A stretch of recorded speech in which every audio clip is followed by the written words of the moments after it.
오늘 하나님께서 우리 주신 말씀은 누가복음 11장 24절에 32절의 말씀으로 무엇으로 채울까? 무엇으로 채울까라는 제목으로 하나님의 말씀을 선포합니다.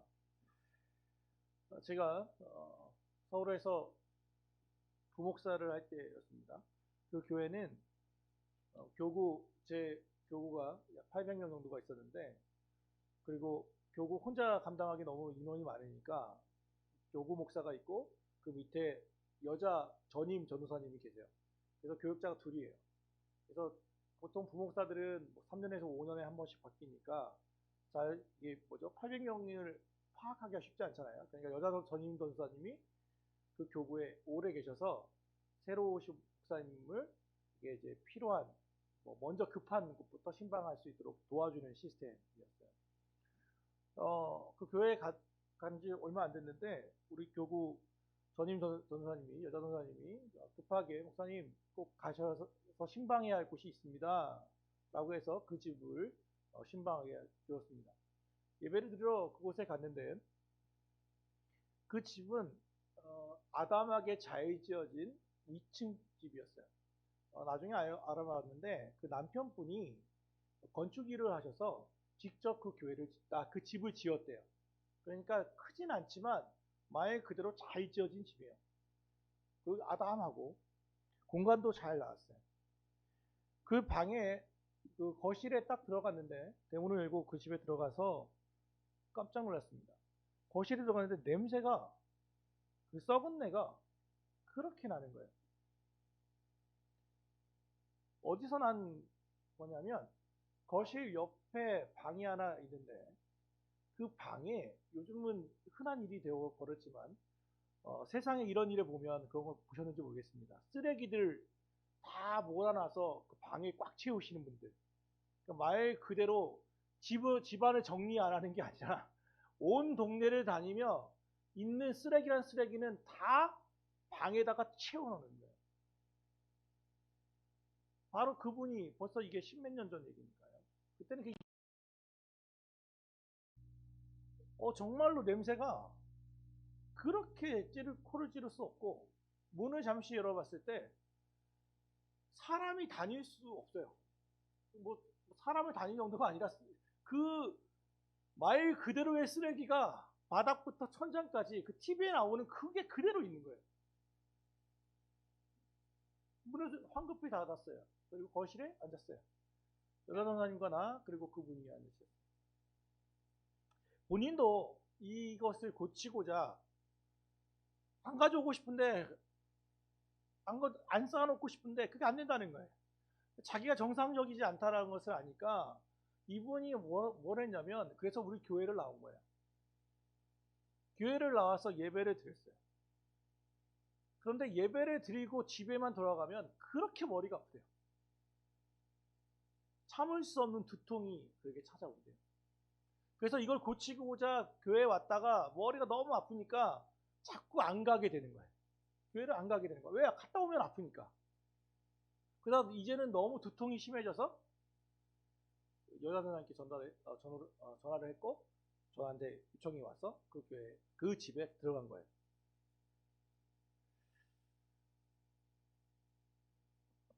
그리고 나서 그래서 그분과 함께 예배를 드렸어요.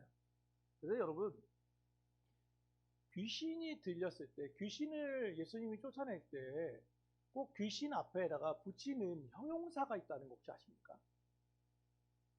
무슨 귀신아 그 얘기에서 나오라 하는지 아세요 혹시? 보통은 더러운 귀신아 그 얘기에서 나오라요. 귀신도 매일 목욕하는지 모르겠는데 예수님은 귀신에게 꼭 더럽다라는 표현을 사용해요. 더러움은 귀신의 속성 중에 하나예요. 그 쓰레기 더미에 마치 똥에 파리가 꼬이듯이 그 더러운 쓰레기를 계속해서 모이게 하는 거예요. 그와 1시간 동안을 예배하고 그의 머리에 안수하고 축사기도를 했어요. 주 예수 그리스도의 이름으로 명하노니 더러운 귀신아 그래서 떠나라. 그리고 그녀도 간절하게 기도했어요. 예배가 마쳤어요. 눈물이 그에게 완전히 예배 바닥이 거실바닥이 눈물바다가 됐어요. 그리고 그녀가 결단했어요. 집사님, 저 방을 다 치우십시오. 건축가가 지은 그 아름다운 집이 쓰레기로 가득 차 있으니까 거기서는 귀신이 제일 좋아하는 환경입니다. 치워버리십시오. 그러고 와서 며칠 있다 그분이 다 치워버렸어요. 그리고 그 얘기까지 들었어요. 다시는 머리가 아프지 않습니다. 저는 그 일을 통해서 귀신이 실제로 있다는 것도 잘 알고 있었고 우리의 기도에 능력이 있다는 것도 알았어요. 그런데 오늘 말씀을 보니까 이게 예수님의 비유이면서 실제적으로 이를 경험해 본 저로서는 이 말씀이 더 사실로 확 와닿는 거예요. 어떤 사건이냐면 24절에 이건 비유이면서 저에게는 사건이에요. 이 어떤 일이 벌어졌냐면 한번 보세요. 더러운 귀신이 있었어요. 그래서 축사했어요. 기도했잖아요. 그죠? 그래서 귀신이 떠났어요. 떠났는데 나가서 딴 곳을 막 찾았어요. 근데 찾지 못했어요. 그랬더니 그거 뭐라고 말합니까? 내가 나온 내 집으로 돌아가리라. 자, 여러분 여기서 하나 더 생각해 보세요. 우리의 마음은 누구의 거예요? 여러분의 마음은 누구 거예요? 모르세요? 여러분의 마음은 누구 거예요? 내 거라고 생각하시잖아요. 그죠? 그런데 귀신이 뭐라고 말해요? 야, 여기 김혜경 권사 마음의 집으로 들어가겠다 안 하잖아요. 뭐래요? 자기가 나온 내 집이라고 말해요. 소유권심 누구가 있어요? 마귀는 이게 내 거라고 하는 거예요. 사단은 이게 우리는 내 거, 내가 내 거라고 얘기하는데 이게 귀신이 보기엔 내 거예요. 그래서 쫓겨나서 가봤더니 그 집이 잘 청소되고 수리됐어요. 그 집사님을 생각해 보세요. 쓰레기를 다 치웠단 말이에요. 깨끗하게. 그랬더니 그러면 여기는 내가 있을 곳이 아니네 하고 돌아가야 하는데 이런 생각은 뭐냐면 야, 이렇게 깨끗하고 수리됐으니까 이제 나보다 더 악한 귀신 7을 데리고 들어와서 그 집에 더 들어가야겠다. 아예 파티를 벌려버리지 뭐. 하고 들어가서 해서 그 사람이 전보다 나중이 더 형편이 나빠졌다. 이게 예수님의 비유예요. 그건 상황의 설명이에요.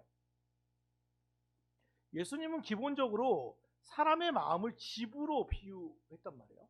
우리의 마음을 집으로 비유했어요. 그래서 근데 이 집이 비어 있어요. 그럼 여러분 또 다시 물어볼까요? 비어 있는 집은 깨끗합니까? 더럽습니까? 빈집은 보통 그렇죠? 언제 비어졌냐에 따라 다르겠죠? 어제 비어졌으면 오늘 깨끗할 거고 한 달 지났으면 자, 한 달, 1년 지났으면 그 집 아무도 안 살면 그 집은 깨끗합니까? 아니요. 절대로 그렇지 않습니다. 왜냐하면 첫째는 먼지가 가득할 거고 두 번째로는 아시죠? 사람이 살지 않으면 거기에 초대받는 이들이 있죠. 바퀴벌레부터 쥐, 거미 뭐 이런 것들이 완전 거미를 쳐서 흉가로 만들어 버릴 거예요. 사람이 살지 않으면 관리되지 않으면 그 집은 다른 것들이 가득해서 채워진단 말이에요. 그럼 우리는 경험적으로 알고 있잖아요. 그렇죠? 다른 사람이 없으면 다른 것들이 왕노릇합니다. 팀 켈러라고 하는 이가 하나님을 말하다라는 그 책에서 이런 표현을 썼어요. 이런 글을 썼어요. 제가 그대로 읽을게요. 죄의 본질은 기본적으로 법 위반이 아니라 하나님과의 관계, 인간관계, 창조 질서 전체와의 관계가 깨어진 데 있다. 시몬 베유는 죄는 빈 구멍을 채우려는 몸부림이라고 했다. 하나님이 내면에 만들어 두신 구멍을 견딜 수 없기에 인간은 온갖 것들로 그 빈틈을 메우려 들지만 오로지 그분만이 그 공간을 채울 수 있다. 그러니까 무슨 얘기냐면 쉽게 말하면 하나님만이 채울 수 있는 우리 마음에는 구멍이 있는데 공간이 있는데 이것을 하나님이 채우지 못하고 하나님으로 채우면 끝나는 건데 이걸 채우지 못하니까 다른 걸로 자꾸 채우려고 한다는 거예요. 그게 죄라는 거예요. 하나님이 아니라 다른 것. 예컨대 뭐겠어요? 어떤 누군가에게는 음란한 행위 또는 쾌락을 통해서 이 빈 구멍을 채우려고 하고 앞서 말한 누군가는 쓰레기를 가지고 와서 그걸 소유를 가지고 채우려고 하고 어떤 누군가는 많은 것을 가지면 나을 것 같아서 돈의 핵심은 막 그거 어떻게 가지려고 하고 어떤 이는 권력, 내 말 한마디에 막 사람을 움직이는 이거에 취해가지고 그걸로 채우려고 하고 이 수만 가지의 행위들을 하는데 그게 바로 죄라는 거예요. 우리의 빈 마음에, 빈 집에 예수님이 들어오면 끝나는 문제인데 이것을 다른 주인들에게 자꾸 자리를, 빈집을 채워놓으니까 다른 것들로 채워놓는다는 거예요. 그게 죄라는 거예요. 여러분, 이 것들은요, 사실 하나님과 바른 관계를 맺지 못한 우리 마음이 다른 것들을 자꾸 채우려고 할 때 그것이 죄가 돼요. 음행과 탐욕 같은 것들이죠. 근데 이 모든 것들은 이 자본주의 사회를 보면 사실은 이 귀신의 역사는 어디에 항상 들어가냐면 돈에 붙어 있어요. 돈의 중심점에 있어요. 여러분, 또 이것도 물어볼게요. 오늘 되게 질문이 많죠? 여러분, 굿에는, 여러분 굿 해보셨어요? 굿? 굿 이거 말고 이 굿. 이 굿을 하면 큰 굿이 있고 작은 굿이 있다는 거 혹시 아세요? 구별이 뭐예요? 큰 굿과 작은 굿을 어떻게 구별합니까? 안 들려. 작두를 타면 큰 퍼포먼스로 나가요. 작두를 타면. 근데 거기에는 작두를 타려면 항상 뭐가 들어가 있어요? 금액이에요, 금액. 그러니까 작두는 그냥 안 타요. 뭐 예를 들면 500만 원 이상 해야 작두를 타는 거예요. 그러니까 뭐냐면 얘들이 굿을 하다가 공식적으로 귀신을 쫓자는 거야. 청빙하는 게 굿이잖아요. 제가 이걸 들었거든요. 강릉에 단오제라고 하는 우리가 국가적 굿이 있죠. 거기 무당 3명이 초대되는데 그 중에 한 분이 제가 만났어요. 이분이 굿으로 하다가 교통사고를 나서 완전히 온몸이 부서지고 했다가 기적적으로 낫고 이분이 교회를 나갔어요. 그래서 이분과 만나봤어요. 이분이 얘기하는 게 그거예요. 굿은 큰 굿과 작은 굿이 있는데 그 금액을 가지고 기준한대요. 뭐 몇천만 원 이상. 그러면 자기네도 나눈대요. 9천만 원이라 이러면 무당 셋을 불러, 큰 무당 3명 불러서 하는 판. 뭐 이런 식으로 한다는 거예요. 뭐냐면 돈의 규모를 가지고 큰 굿과 작은 굿을 구분한대요. 그럼 여러분 한번 이것도, 그럼 예배에는 큰 예배와 작은 예배가 있습니까? 예배에 작은 예배와 큰 예배가 있어요. 11시 예배는 대예배고 뭐 9시 반 예배는 소예배입니까? 근데 죄송하지만 예배는 큰 예배와 작은 예배가 없어요. 가정 예배든 같이 예배드리든 모든 예배는 다 동일해요. 그런데 우리가 암묵적으로 하는 게 있어요. 뭐냐면 규모 가지고 장난쳐요. 많은 이가 모이면 대예배고 작은 예배가 모이면, 소수가 모이면 작은 예배처럼 착각해요. 근데 예수님은 예배를 한 번도 큰 예배와 작은 예배로 구분하신 적이 없어요. 장소를 구분하신 적도 없어요. 딱 하나 구분했어요. 예배하는 자가 신령과 진정으로 예배할 것에 대하여 명령하셨어요. 예배하는 사람의 그거 외에는 한 게 없어요. 근데 굿은 그렇지 않거든요. 뭐 잘 초혼이 안 되면 정성이 부족하다라고 말해요. 그럼 정성이 뭐예요? 돈을 더 내는 거예요. 귀신에는 돈을 좋아해요. 특별히 자본주의 사회는 그렇단 말이에요. 사랑하는 여러분, 여러분이 예수님을 믿고 결단했을 때 우리의 마음은 비어지세요. 그러면 우리가 항상 영접 예배 때 뭐냐면 예수님 내 안에 들어오셔서 나를 다스려 주십시오라고 기도하게 돼 있어요. 그죠? 그런데 그게 마치 주문처럼 생각할 때가 많아요. 실제로 예수님이 들어오기를 원하는 사람은 많이 없고 그냥 저를 따라해서 기도하세요. 그러니까 그냥 따라서 기도하는 정도예요. 그 의미를 잘 모른단 말이에요. 귀신이 우리 지배하는 우리의 마음을 어떻게 하면 될까? 예수님의 사역을 보면 실제로 귀신을 쫓아내는 사역들이 많이 있거든요. 그래서 뭐라고 하냐면 더러운 귀신아 그에게서 나와라. 그의 아이에게서 나오라고 명령하시잖아요. 더 나아가면 누가복음 8장 2절을 보면 예수님을 잘 섬겼던 여자들의 이름이 나오는데 거기에 한 여인, 또한 악귀를 쫓아내심과 병고침을 받은 어떤 여자들, 곧 7 귀신이 나간 저 막달라인이라 하는 마리아와 라고 되어 있어요. 막달라 마리아를 설명할 때 뭐라고 말하냐면 7 귀신이 나갔다라고 말해요. 보통 신학자들은 이 막달라 마리아를 창녀로 봐요. 전 직업이 창녀였어요. 그래서 그 여자는 일곱 귀신이 들었어요. 그의 형편이 어떻겠어요? 근데 어떤 일인지는 모르지만 일곱 귀신을 예수님이 쫓아내는 거죠. 그래서 그 여인이 결국 예수님을 끝까지 쫓아서 그 여인이 어디에 나오죠? 예수님이 부활하시고 처음 만난 여인이 막달라 마리아예요. 무덤에 갔던 여인 중에 하나가 막달라 마리아예요.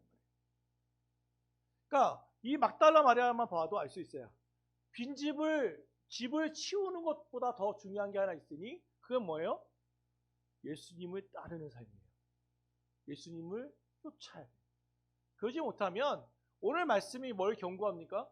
일곱 귀신이 그에게 더 들어갈 거다. 귀신을 쫓아냈다고 해서 좋은 게 아니라 주인을 모시지 않으면 문제가 생긴다는 거예요. 우리가 주일 예배의 말씀을 듣고 마음이 뜨거워져요. 죄를 끊어야겠다. 이제 기도를 쉬는 죄를 범했네. 이제는 기도해야지. 이제는 말씀을 봐야지. 우리 누군가를 전도해야겠다. 우리가 결심할 수 있어요. 그렇죠. 아주 좋은 거예요. 콧물 다 흘렀어요. 예배 때 그랬어요. 감동을 받았습니다. 그리고 와서 들어갔어요. 내 삶으로 돌아갔어요. 아무런 변화가 일어나지 않아요. 이 말씀이 내 삶으로 연결시키지 못해요. 똑같은 삶을 살아요. 그러면 그게 무슨 소용이 있어요? 우리의 빈집을 어떻게 채울 거냐? 우리가 주님을 쫓는다라고 얘기했어요. 주님을 쫓는다는 건 뭐냐? 뭐로 채우느냐? 27절과 28절 한번 보세요. 예수님이 이 비유를 말씀을 하니까 이렇게 된다라고 말하니까 27절에 이 말씀을 듣고 한 여자가 감동했나 봐요. 무리 중에 한 여자가 음성을 높여 이르되 당신을 뱀태와 당신을 먹인 젖이 복이 있나이다. 이건 최고의 창사였어요. 당신 잘 태어나셨습니다 이거잖아요. 여기는 뭐예요? 마리아, 그의 어머니 마리아를 칭찬하는 거잖아요. 그렇게 복이 있을 수가 없습니다. 당신이 임신한 그 여인을 찬양합니다. 이렇게 했단 말이에요. 그랬더니 예수님이 고맙습니다 라고 해도 될 텐데 예수님이 이 말씀을 받아서 28절에 이렇게 말합니다. 28절 같이 읽을까요? 시작.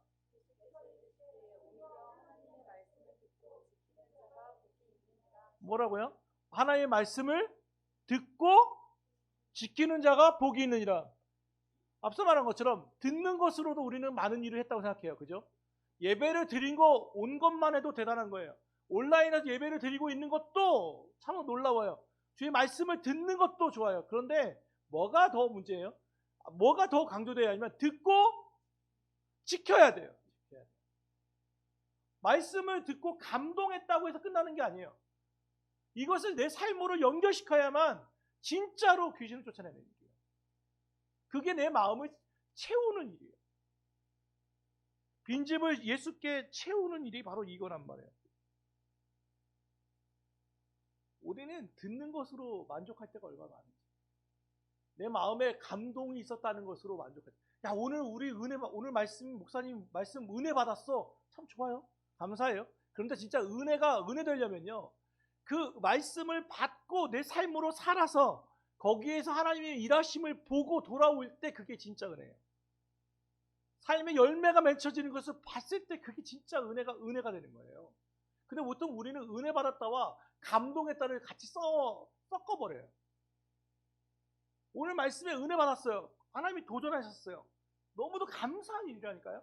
그런데 더 나아가려면 그 말씀을 가지고 현장으로 삶의 자리로 나가서 하나님의 일하심을 봐야 한다고요. 이 진짜 말씀이 살아있는 거구나. 이게 신목사가 그냥 목사를 통해서 얘기하는 게 아니라 하나님이 말씀하신 거구나. 하나님이 여전히 나에게 말씀하시는 거구나. 내 삶에 개입하기 원하시는 거구나. 그것을 깨달아야 돼요. 그리고 하나님께 영광을 돌릴 때 그게 진짜 은혜가 돼요. 그래서 우리가 영화 보고 흘리는 눈물하고 완전 다른 거예요. 예배의 감동과 그냥 어떤 말 잘하는 사람들의 이야기와 완전 차이가 나는 게 바로 여기에 있는 거예요. 말씀은 살았고 운동력이 있어. 좌우의 날선 어떤 것보다 예리하여 우리의 혼과 골수와 관절을 찔러 쪼개기까지 하며 사람의 마음을 감찰하시느니라. 히브리서 4장 12절의 말씀이에요. 그게 하나님의 말씀이에요. 하나님의 말씀. 그 말씀을 들으면 너무 아파요. 그래서 때로는 말씀이 내 마음을 찔러서 너무 아프고 고통스러워요. 하나님 어떻게 내 마음을 이렇게 알았지? 내 삶을 어떻게 알았지? 아플 때가 있어요. 또 어떤 때는 그 말씀을 들으면 감동스러울 때가 있어요. 내 삶을 아시는구나. 내 마음을 내 사정을 아시는구나. 어떻게 이렇게 말씀하셨지? 마음에 찔림이 있어요. 검이기 때문에 그래요. 근데 듣고 어떻게 해야 돼요? 지켜야 돼요. 행해야 돼요. 그게 우리의 빈집을 채우는 거예요. 또 하나 있어요. 그게 말씀이에요, 말씀. 또 하나 어떻게 하면 채울 수 있을까? 우리의 빈집을 무엇으로 채울까? 이거 좀 찾아봐야 돼요. 사도행전 10장 38절 말씀을 찾아보죠. 사도행전 10장 38절입니다.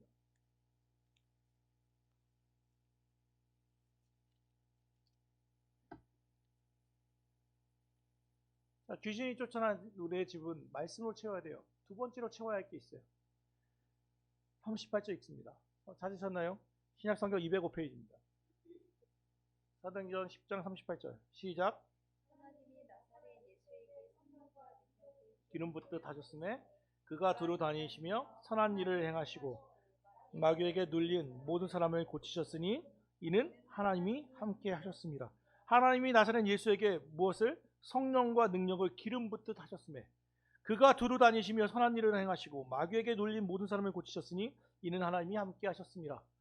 예수 그리스도께서 선한 일을 하신 이유, 그분이 하실 수 있었던 능력의 원천은 어디에 있대요? 하나님이 예수께 성령과 능력을 기름 붓듯 부으셨기 때문에 선한 일도 하고 마귀도 쫓아냈다는 거예요. 그러면 도대체 언제 하나님은 나사렛 예수에게 성령과 기름 부음을 주셨을까요? 능력을 언제 성령과 능력을 기름 붓듯 부어주셨을까요? 언제? 예수님의 기도하실 때. 예수님이 밤이 맞도록 기도하실 때, 예수님이 한적한 곳에 가셔서 새벽에 미명에 기도하셨을 때, 말씀으로 채워졌다면 또 하나 채워야 하는 것은 바로 그래서 기도예요. 기도는 언제나 성령과 연결돼요. 구하라, 찾으라, 두드리라.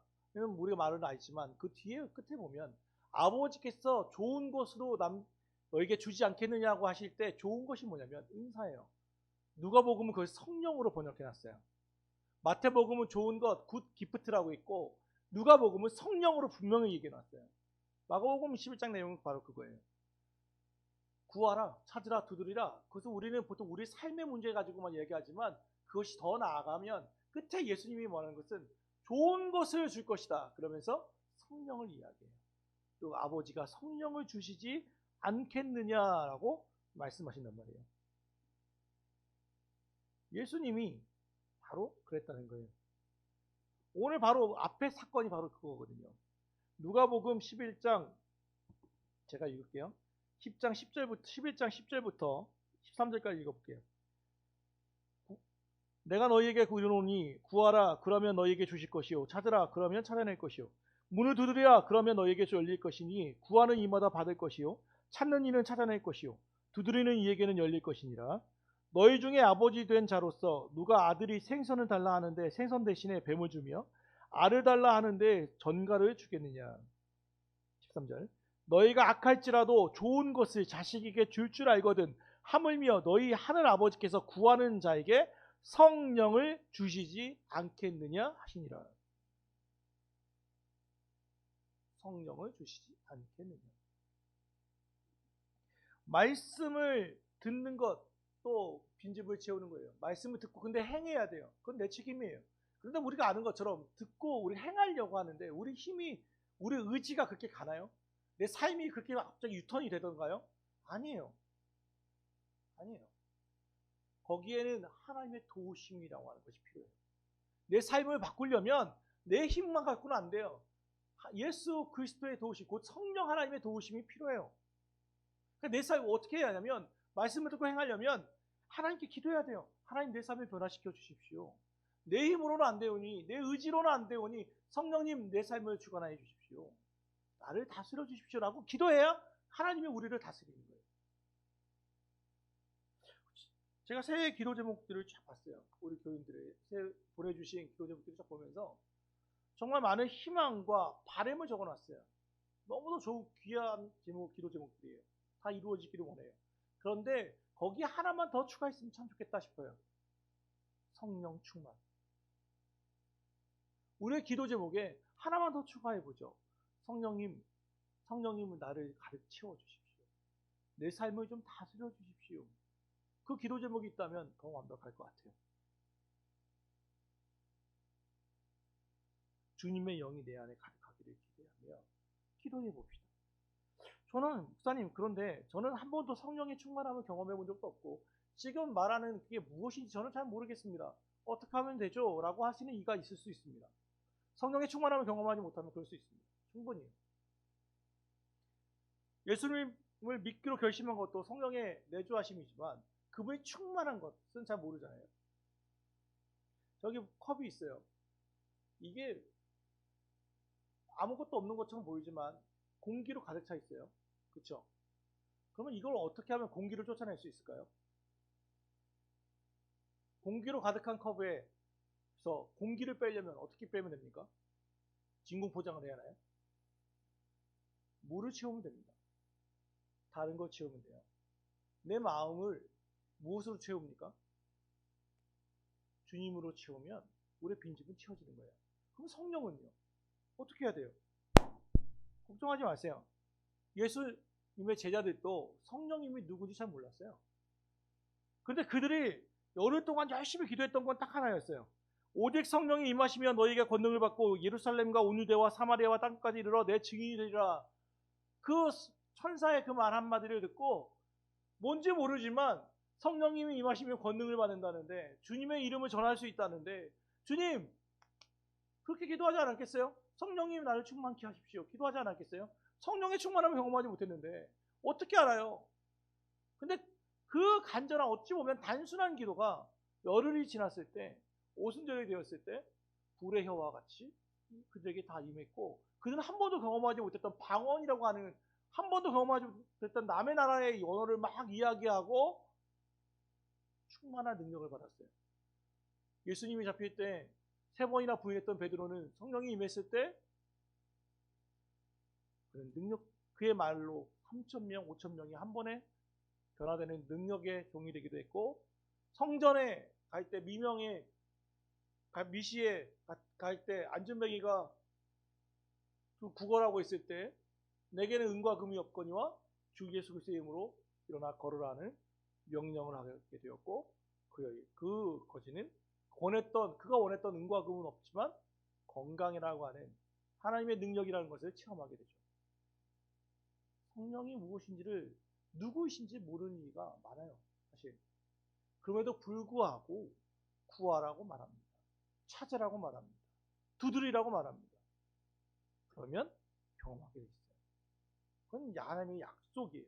약속을 믿고 나가는 거예요. 그러니 바꿔 얘기하면 우리의 빈집을 무엇으로 채울 것이냐? 말씀으로 채워야 하고 성령으로 채워야 돼요. 기도로 채우는 거예요. 근데 보면 신앙의 연륜이 달라서 경험이 누구는 오순절파에 계신 분들은 성령으로 채우는 거에 대해서는 아멘인데 말씀으로 채우는 거는 가우뚱할 때가 있고 장로교 쪽에서는 말씀을 채우는 건 오케이인데 또 뭔가 기도하고 막 뜨겁게 뭔가 찬양하는 것 같으면 조금 가우뚱할 때가 있어요. 근데 오늘 말씀은 두 가지가 가득 채워져야 돼요. 두 개의 균형을 이야기해요. 그러면서 뒤에 말씀이 이어지는 거예요.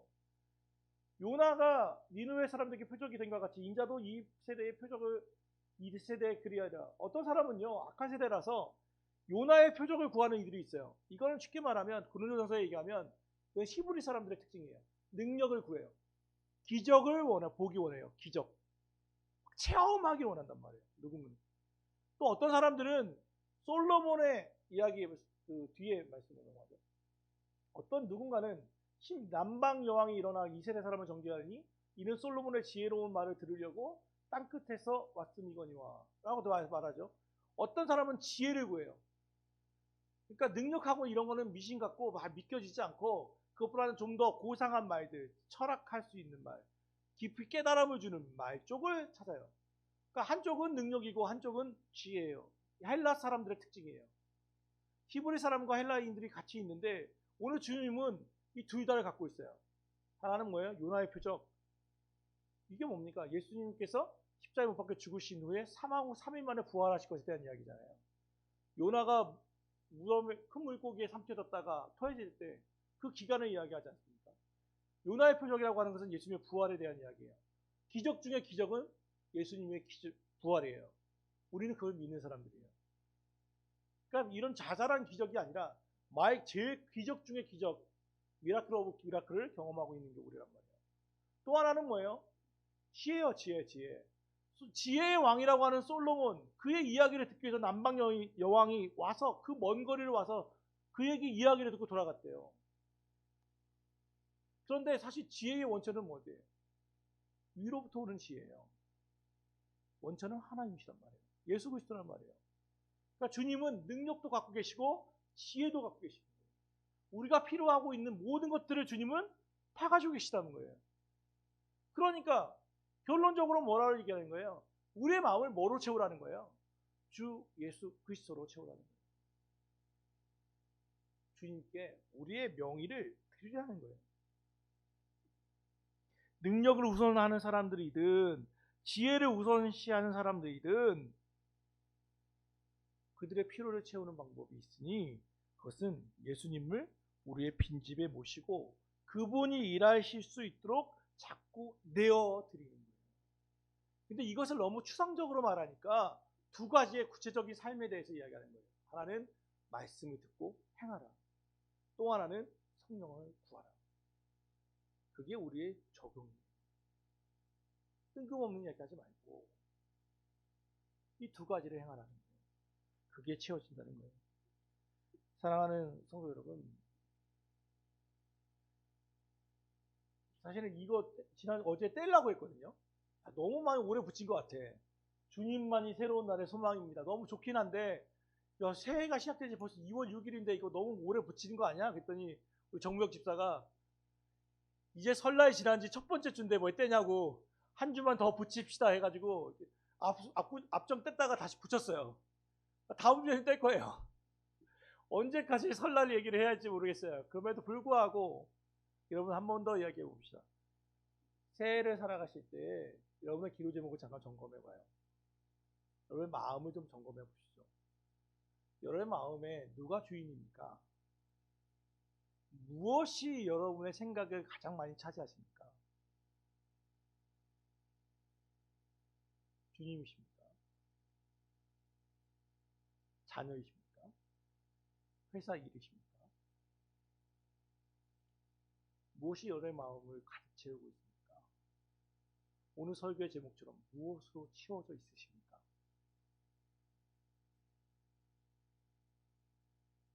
주님으로 채우시길 바랍니다. 예수 그리스도 그분이 우리 마음의 주인이 되시기를 원합니다. 마귀는 과감하게 말합니다. 그거 내 거야. 내 집으로 돌아갈 거야. 여러분도 모르는 사이에 여러분의 마음이 다른 누군가의 소유가 됐을 수도 있다는 것을 명심하십시오. 그럴 바에야 내 마음을 뺏을 수 없는, 누군가도 그의 손에서 뺏을 수 없는 예수 그리스도께 완전히 명의를 변경시켜 버리는 겁니다. 내 마음은 내 게 아닙니다. 내 몸은 내 것이 아닙니다. 주님의 것입니다. 주님이 다스려 주십시오. 주님이 지키시고 주님이 보호해 주십시오. 양도하는 것입니다. 그게 이 삶을, 신앙의 생활을 편하게 그리고 행복하게 하는 방법 중에 하나입니다.